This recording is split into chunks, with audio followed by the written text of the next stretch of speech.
اولین آهنگی که من ریلیز خواد کردم یک آهنگ برای با وصف زن است. دوباره ما با وصف زن آهنگای زیاد داشتیم، شما میفهمین، و این آهنگ یکی از دلخواترین آهنگای ما است و شاید یکی از خطرناکترین آهنگایی باشه که ما برای زن خواندیم. نام آهنگ زن هستم است. ویدیوش تیار است که بخیر در روز زن من این آهنگ ای ویدیو را یک تحفه گفته خدمت هموطنان خود تقدیم خود کردم.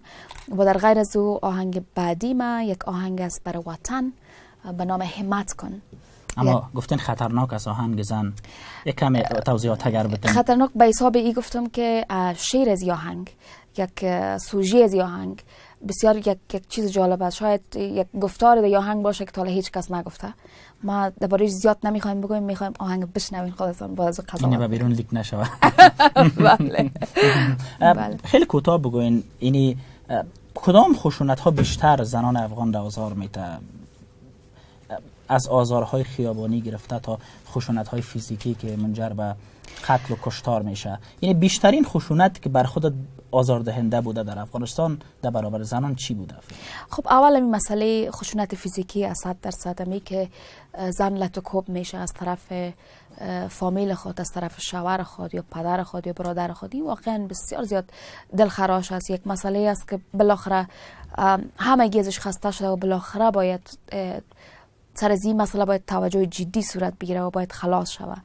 و مسئله خیابانی اینام است که از نظر من یگان دفعه من میشینم فکر میکنم، من میگم اگر من در دولت یک کارمی بودم این کدام مشکل بسیار بزرگ نیست که حل کردنش ناممکن باشه. شما فکر کنین که زیاد نه 50 دانه پلیس شما وظیفه بتین که در سر تا سر شهر در هر جای یک پلیس استاد کنین. اگر یک مرد در خورد و یک زنه یک چیز بد گفت یا آزار داد، دستاش شده بسته کنین، ببرنش در بندی خانه، 3 روز بندیش کنین. 1 نفر 2 نفر 5 نفر که بندی کنین، این یک چی میشه، یک درس میشه برای تمام مردای دیگه که دیگه زنا رو آزار نتن. منتها بر ما بسیار عجیب است که همچی یک مسئله بسیار ساده را دولت افغانستان تا به حال نتونسته حل بکنه.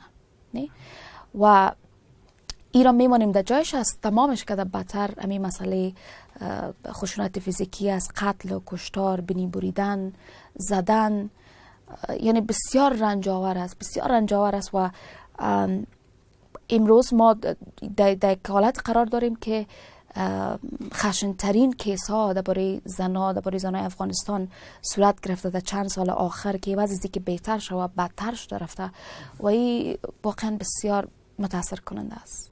یعنی واقعا فعالیت‌های چشمگیری دارین در داخل افغانستان هم. دلیل چیست که بیشتر کنسرت‌های شما کنسرت‌های خارجی است؟ یعنی واقعا ناامنی‌ها سبب شده که شما نتونین برنامه‌های بیشتر در داخل افغانستان داشته باشید؟ 100% بزرگترین دلیلش ناامنی است. اگرچه ما کنسرت داشتیم در گذشته ولی زیادتر کنسرت‌ها داخلی بوده، مثلا بر تلویزیون طلو، جایی که امن بوده و وقدر متاسفانه اجازه ندادن که از مردم زیاد از بیرون مردم بیاید داخل. و میمانه بوده که سفارشی، یعنی میمانه خودشان بوده که در اونجا بودن. متاسفانه از خاطر امنیت نمیتونیم که درست کنسرت بدیم، اگرچه بسیار درخواست زیاد است. همیشه هموطنان پرسان میکنن از این مسئله، ولی به خاطر امن متاسفانه نمیتونیم. درباره ستاره افغان بگوین. یک تجربه تقریبا نوام بر شما از چند سال میشه که شما وارد ستاره افغان شدین. در این مورد بگوین زمان که شما بر یک کسی که آواز میخوانه در برنامه رقابتی نمره میتین، به اساس چی نمره میتین و بعد از او آیا گلگی های هم از پیشتون میشه؟ بیشتر خودمان یک صحبت کنیم. اصلا به اساس سر و لای است که اما مهمترین نقاط در موسیقی سر و لای می باشه، قسمی که اکثریت دوستان میفهمن. البته مردم عام نمیفهمن سر چیز، بخاطر از این خاطر در برنامه هفته گذشته از ما سوال کردن که سر چی است که به مردم تشریح بدم. خب اصلا سر سر لای است که باید بسیار درست باشه. در غیر از او مسئله اجرای روی استیج کم در نظر میگیریم، زیاد نه. مثلا در ممالک دیگه ما که میریم اجرا بسیار یک چیز مهم است، یعنی 50-50 است. اما قدر که آوازخوان خوب باید بخونه، اما قدر اجرای خوب باید داشته باشه. ولی چون ما و شما هنوز به اون سطح نرسیدیم که سر اجرا صحبت کنیم یا نمبر کم کنیم، سر اجرا زیاد تمرکز نمیکنیم. ولی اما مهمترین چیز آواز و سر و لای است. گاه میان داورای ستاره افغان، خصوصا پارسال چند بار تنش های لفظی به میان این تنش ها ناشی از چی می باشه؟ گاه شما شده که نمره یک داور دیگر شما بر شما پذیرفتنی نبوده باشه، اینا ناشی از چی می داره بیشتر باشه؟ خوشبختانه در بین ما نشده.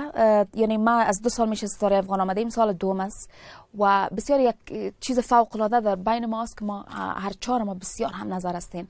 در برنامه آواز افغانستان یپا بود بسیار زیاد به یاد ما است، حتی ما و قیس جان و الفت و نظیر خارا حتی زبان به زبان شدیم در بعضی از برنامه ها و خب نظران مختلف می باشه. در مو وقت نظران مختلف بود، مثلا یکی نظر خودم میداد درباره یک کسی که مثلا من نظرش نمی بودم و اما عقیده‌ای که داشتم بیان میکردم و باعث میشد که یک زبان بزان یا جنجال برپا شوه دیگه.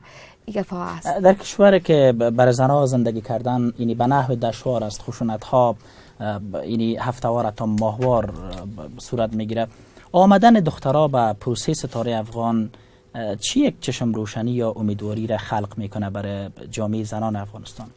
بسیار مهم است، بسیار مهم است در یک جامعه مردسالاره که شما خانم زیاد نمیبینین، در سرک میرین خانم نمیبینین، در دفترها نمیبینین، اکثرا شاید 80% مردا باشه، خانم‌ها بسیار کم است.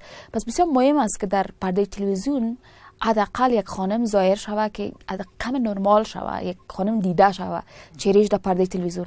و عین چیز در برنامه ستاره افغان، اگر خانم نباشه دیگه برنامه تمامش مردمی باشه و یک گپ مفید اصلا نیست برای جامعه دیگه. بسیار مهم است که دخترها در برنامه اشتراک کنن. از این خاطر ما وقتی که دخترها میآیند این برنامه آخرین کوشش خود میکنیم که ازشان زیاد حمایت بکنیم، همیشه دربارشان مثبت باشیم، تشویقشان کنیم، حتی اگر یکم ضعیف هم میباشن، برای اینکه تشویق شون و یک ذره تعداد خانم‌ها در روی پرده تلویزیون زیادتر شود.